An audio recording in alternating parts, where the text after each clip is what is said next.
சிவகங்கையில் பிஜேபி வல்லாது, கரூரில் பிஜேபி வல்லாது. இந்த மாதிரிப்பட்ட இடத்துல திமுக ஓட்டு வந்து நாம் தமிழருக்கு போனால் தான் நான் பார்க்குறேன். அந்த 4.5% திமுக அணி எதிர்ப்போட்டு சீமானுக்கு போயிருக்குது. இதை நியாயமாக நடுநிலையோட உண்மையாக இது பண்ணி சொல்லணும். சும்மா ஸ்டாலின் மேலே உள்ள வன்மத்திலையும் குரோதத்திலையும் திமுக எதிர்ப்பு, ஈரோடு கிழக்கில் திமுக எதிர்ப்பு, கட்டும் போட்டி, என்னப்பா பொய்யா சொல்லி இவ்வளவுக்குள்ள மோசடியா தவறுகளை சொல்றீங்க? டேட்டா சொல்லுங்க. திமுக இழந்திருக்காது, அதிமுக போல அரசியல் அதிகாரமற்ற சமூகங்கள் நாம் தமிழர் பின்னாடி தரது நான் சொல்றேன். யாரும் அதை டினே பண்ணுவீங்கன்னா என் கூட விவாதத்துக்கு தயார். அதே மாதிரி பாஜக வந்து ஒரு 18% வாக்குகள் கூட்டணியோட எடுத்தாங்க, பாஜக மட்டும் 11% வாக்குகள் எடுத்தாங்க. இப்போ அண்ணாமலை அவர்கள் சொல்றது வந்து இனி வந்து தமிழ்நாட்டில் ஒரு தனிப்பெரும் கட்சி வந்து ஆட்சி அமைக்க முடியாதுன்னு. அப்போ மறைமுகமாக வந்து அதிமுக வந்து எங்களோட கூட்டணி இருந்தால் மட்டும்தான் உங்களால் ஆட்சி பிடிக்க முடியுன்ற இண்டிகேஷனை வந்து கொடுக்குறாரா அண்ணாமலை? ஸ்ட்ராட்டஜி 2029 மோடி பிரதமர், அதுக்கு இங்கே சீட்டு வரணும். அதுக்கு 26 எடப்பாடி பழனிசாமியை சுமார் 10%க்கு குறைவான ஒரு வாக்கு எடுக்கக்கூடியவராக ஆக்கி ஆகணும். சேனல் 5 தமிழ் நேயர்களுக்கு வணக்கம். இன்றைய நேர்காணலில் நம்மோடு இணைந்திருக்கும் சிறப்பு விருந்தினர் அரசியல் திறனாய்வாளர் ரவீந்திரன் துரைசாமி அவர்கள். வணக்கம் சார். வணக்கம் விஷால் பொலிவார். சார், இப்போ தமிழ்நாட்டில் நம்ம பார்க்கும்பொழுது சார், திமுக கூட்டணிக்கு வந்து ஒரு நல்ல இன்டாக்டாக போகும், நல்ல வெற்றி பெறும்ன்றது நீங்கள் கணிச்சிருந்தீங்க. ஆனால் இந்த 6% வாக்குகள் குறைஞ்சிருக்குன்றது வந்து அதிருப்தி இருக்குன்னு தான் அர்த்தம். நீங்கள் சொல்லியிருந்தீங்களே நாடாளுமன்றத்தில் வந்து மாநில அரசுடைய அதிருப்தி வராதுன்னு. இப்போ இந்த இடத்துல வந்து தவறாக போயிடுச்சா சார் அந்த கணிப்பு? 6%ங்கிற திமுக அணிக்குள்ள எதிர்ப்பு. இவங்க கரூரில் ஜோதிமணி 15% அடி வாங்கியிருக்காங்க. இவர் கார்த்திக் சிதம்பரம் 10% அடி வாங்கியிருக்காப்புல. திருநெல்வேலியில் காங்கிரஸ் கேண்டிடேட் 3% அடி வாங்கியிருக்காப்புல. ஞான திரவியத்தை விட 3% திமுக கேண்டிடேட்டு குறவு. தென் இப்படி அடி வாங்கினதில் கன்னியாகுமரியில் மட்டும் விஜய் வசந்த் கூடி போயிருக்கிறாரு. அப்போது 2 மீனவர் கேண்டிடேட் நாம் தமிழரில் ஒன்றும், நண்பர் பசிலியான் ஏடிஎம்கே சார் நிற்கும்போது என்ன பெர்செப்ஷன் ஓடுதுன்னா, மீனவர்கள் ஓட்டை பிரிச்சுட்டாங்கன்னா பொன் ராதாகிருஷ்ணன் வந்துடுவார்னு. அப்போ அந்த இடத்துல கன்சால்டேட் ஆகி விஜய் வசந்துக்கு வாக்கு அதிகம் வருது. ஆனால் அப்படிப்பட்ட ஒரு த்ரெட் இல்லை. ஜோதிமணி ஜெயிப்பாங்க, கார்த்திக் சிதம்பரம் ஜெயிப்பாங்க. இந்த மாதிரிப்பட்ட இடத்துல பிஜேபி இங்கே வெல்லாது. சிவகங்கையில் பிஜேபி வெல்லாது, கரூரில் பிஜேபி வெல்லாது. இந்த மாதிரிப்பட்ட இடத்துல திமுக ஓட்டு வந்து நாம் தமிழருக்கு போனால் தான் நான் பார்க்குறேன். 6% ஓட்டு முன்னாடி இருந்து இழந்திருக்காங்க. சீமான் 4.5% ஓட்டு ஏறி இருக்காரு, தனி கட்சி. அவங்க அணியாக 6% இழந்திருக்காங்க. சீமான் 4.5% ஏறி இருக்காருன்னா 4.5 சீமானுக்கு தான் போயிருக்க முடியும் அங்கேருந்து. மற்ற வாக்குகளில் ஒரு 1% அதிமுகவுக்கும் போயிருக்குது, 1/2% பிஜேபிக்கு போயிருக்குது. அப்போது பிஜேபின்னா அது தினகரனுக்கு கொஞ்சம் முக்குலத்தோர் ஓட்டு போயிருக்கலாம், பன்னீருக்கு போயிருக்கலாம், ஏசி சண்முகத்துக்கு ஒரு முதலியார் ஓட்டுகள் போயிருக்கலாம். எப்படியும் ஒரு 1/2% 2019 விழுந்த ஓட்டில் இது திமுக இழந்து மற்ற கட்சிகளுக்கு போயிருக்கு. பை அண்ட் லார்ஜ் 4.5% நாம் தமிழருக்கு போச்சுன்னா அந்த வாக்குகள் எப்படி இருக்க முடியும்னு சொன்னால், எடப்பாடியும் பாஜகவும் கூட்டணி இல்லை, அதனால நம்ம எடப்பாடியை தோக்கடிக்க வேண்டியதில்லை, கவுண்டர் ஆதிக்கத்தை வீழ்த்த வேண்டியதில்லைன்னு ஸ்டாலினுக்கு விழுந்த வண்ணார், நாவிதர், குயவர், ஆசாரி, இந்த மாதிரிப்பட்ட தமிழ்னு சீமானோட ஐடென்டிஃபை பண்ணக்கூடிய சமூகங்கள் ஒரு பகுதி. இன்னொரு பகுதி இடிந்தகரை திருநெல்வேலி டிஸ்ட்ரிக்டில் உள்ள இதில் பார்க்கும்போது ராபர்ட் புரூஸ் ஜெயிப்பாருங்கிற அடிப்படையில் ரெட்டலையை விட நாம் தமிழர் மீனோ நண்பனா, ரெட்டலையை தூக்கி போட்டுட்டு மீனோ நண்பனா, மீனோ மக்கள் வந்து அவங்க இஷ்யூக்காக ஃபைட் பண்ணக்கூடிய சீமான் முன்னாடி வந்திருக்காங்கன்னா, பாஜகவும் அதிமுகவும் சேர்ந்திருந்தால் அந்த சீமானுக்கு வந்த மீனோ மக்கள் வாக்கு வந்து பாஜகவை தோக்கடிக்க காங்கிரஸுக்கே போயிருக்கலாம்.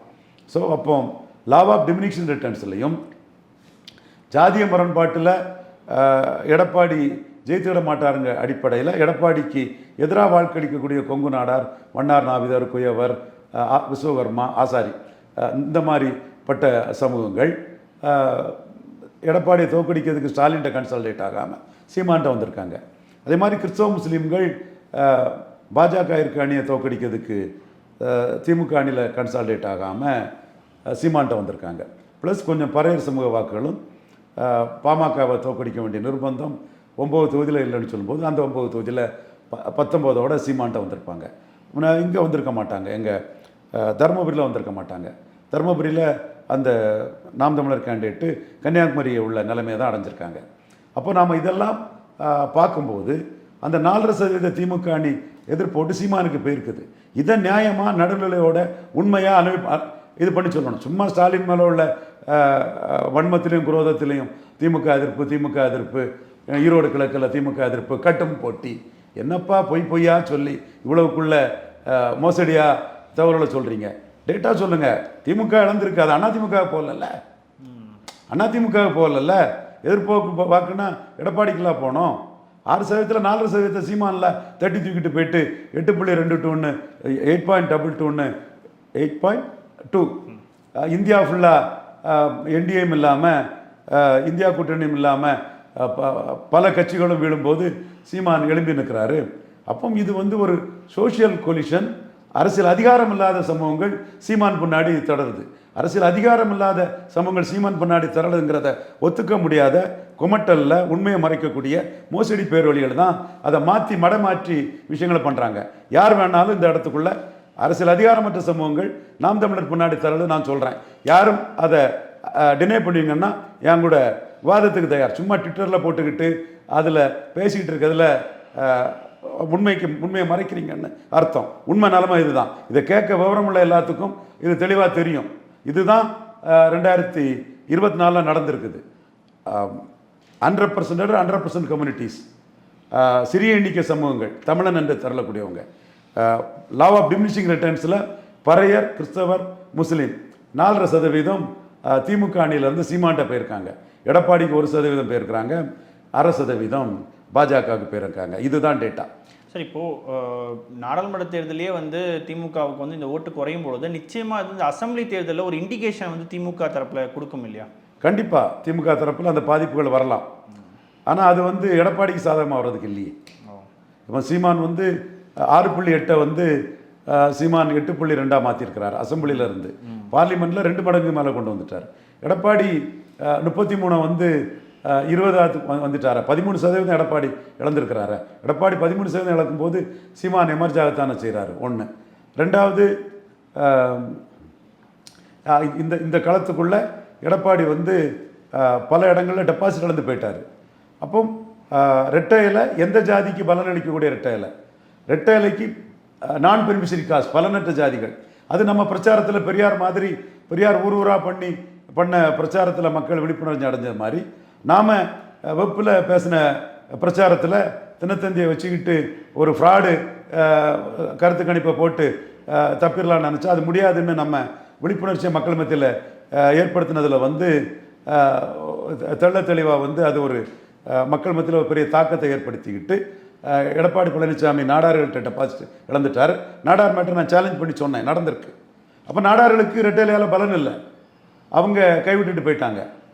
அடுத்து முக்குலத்தோர் முழுக்க எடப்பாடி கையில் ரெட்டையிலைக்கு எதிராக இருக்கிறாங்க. அதே வேளையில் 10% கொடுத்தனால வன்னியர்கள் ஆதரவாக இருக்கிறாங்க.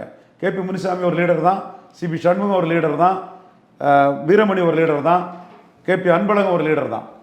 அவங்க ராமதாஸும் எடப்பாடியும் சேர்ந்து நிற்கும்போது எடப்பாடியில் 8000 ஓட்டு ரெட்டையில டவுனு. அதே ரெட்டையில இன்னைக்கு 50,000 ஓட்டு இவர் Selva Ganapathi very powerful organiser, அவரை மீறி இன்னைக்கு எடுக்கிறாங்கன்னா அந்த சென்டிமெண்ட் 10 கொடுத்தாரியா, நம்மளால் கொடுத்தாரியா, யாரையா கொடுத்தான்னு அவங்க போடுறாங்க.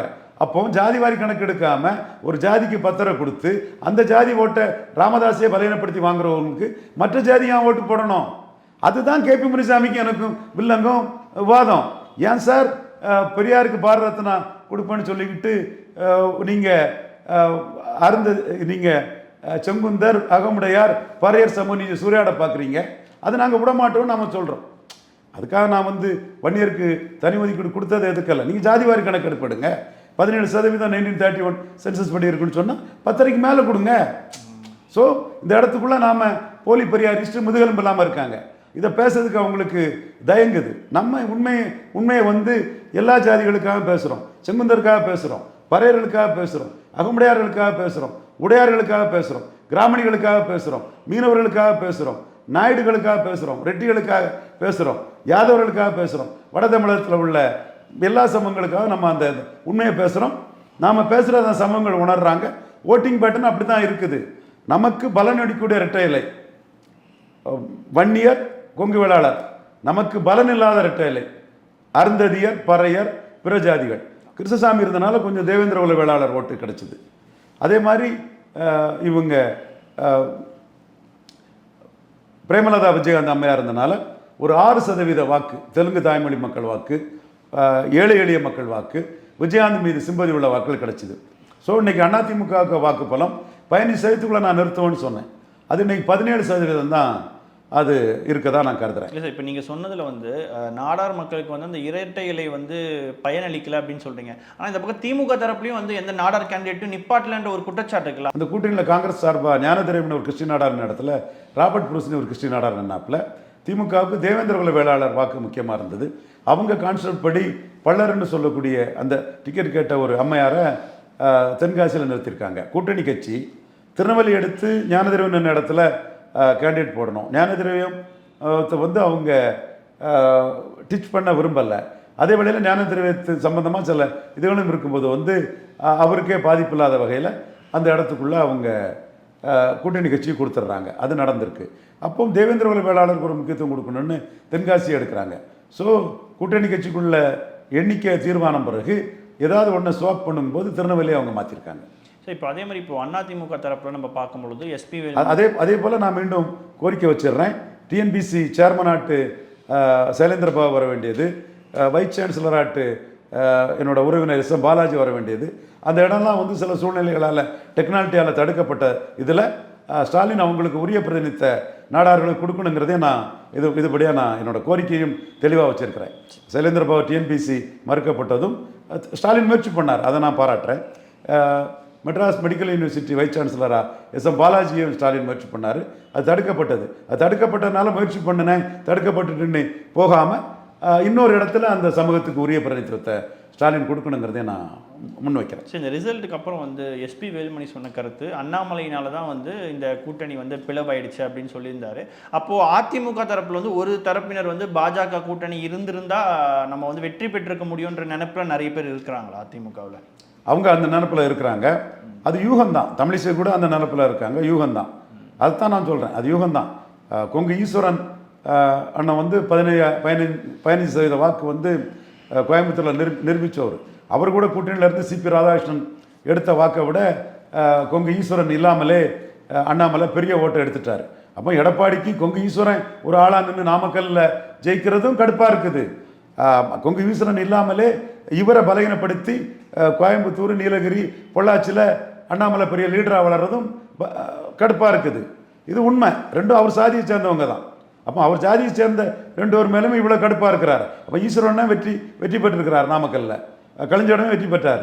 அவர் நடத்தின கொங்கு வேளாளர் மாநாட்டுக்கு என்ன தான் சிறப்பு அழைப்பாளர் அழைச்சிருந்தார். மற்ற ஜாதிகளை இது பண்ணலை.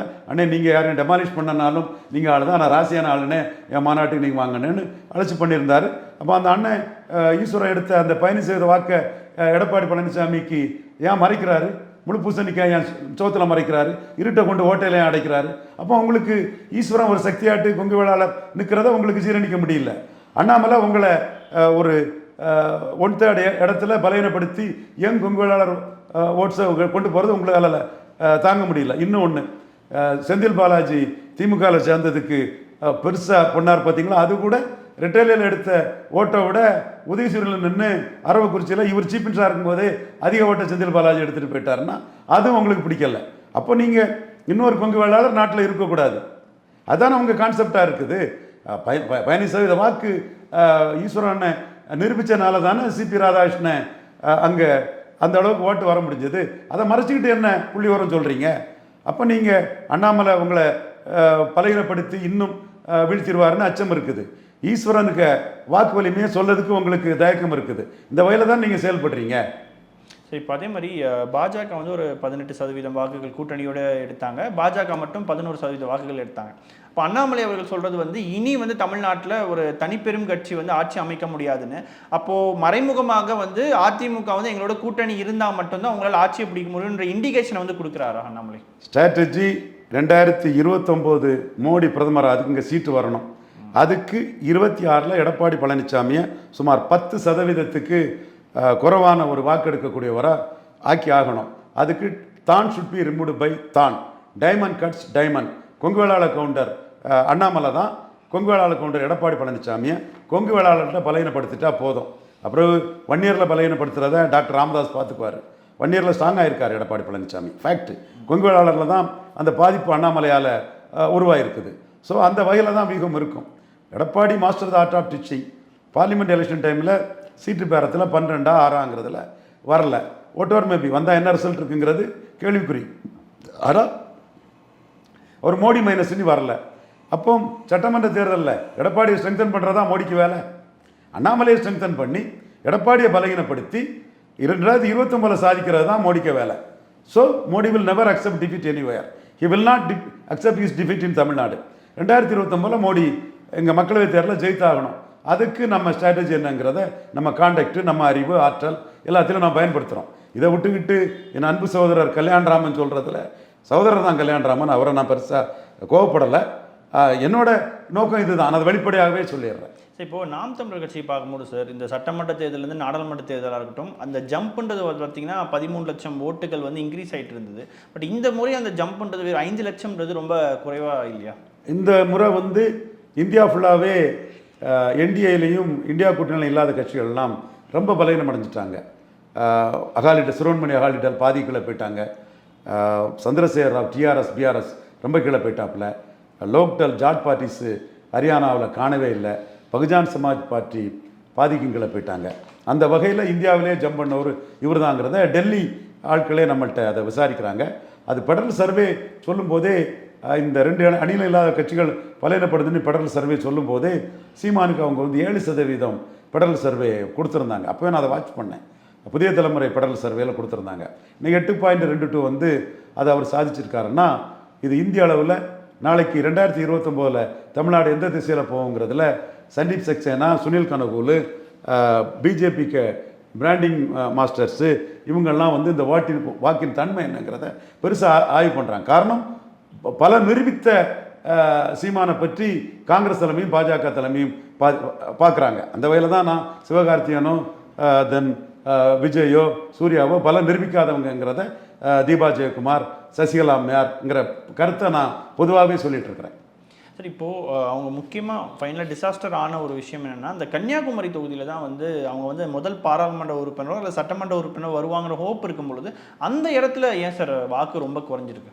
போலரைசேஷன் அதுதான். 2 மீனவர் கேண்டிடேட் இருக்கிறதுனால அந்த இடம் தான். நான் உங்களுக்கு 4.5% ஓட்டு பெரும்பகுதி 6% இழந்ததில் 4.5 சீமான் இருந்திருக்காங்கன்னா, ஆனால் திமுக வாக்கு இழப்பு சீமானுக்கு தான் முறை போயிருக்குங்கிறத நான் கருத்து சொன்னேன். கன்னியாகுமரியில் போலரைசேஷன் 5% தான் வந்திருக்காங்கன்னா, மீனவர் கேண்டிடேட்டை போட்டு சீமான் பிரிக்கிறாரு.